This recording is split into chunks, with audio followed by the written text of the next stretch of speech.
How to recover WhatsApp View Once photo. Hi guys, so in this video I will teach you how to recover WhatsApp View Once photo. So if you want to learn how it's done, just watch this video until the very end.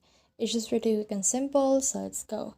So what we need to do is we need to head over to our WhatsApp, and then as you can see right here, if we click on this photo, we can't open this again because it has been opened.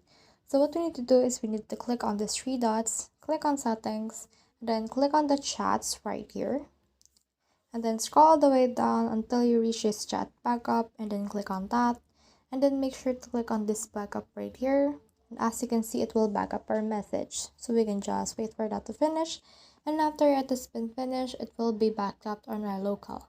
So just head over to your files, then click on device storage, then head over to Android, click on media, then in here you can see the com.whatsapp.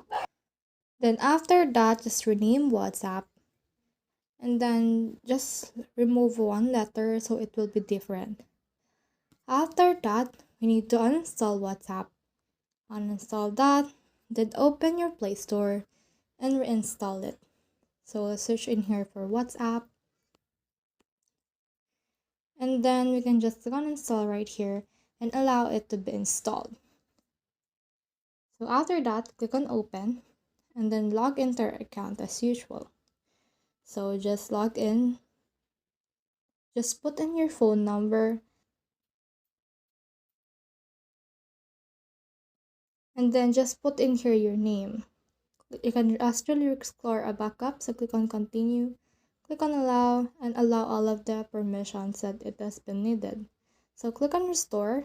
As you can see, it will restore just like this. So just wait for this to finish restoring.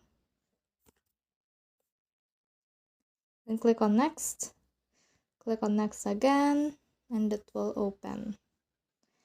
And then from in there, we can just head over again to our files, and as you can see, there's a new com.whatsapp, and we can open that, and we can now see the once view photo from in there. So that's the whole process. I hope this video helped you to recover WhatsApp view once photo. If you have questions or comments, comment them down below and we'll try our best to answer them. Thanks.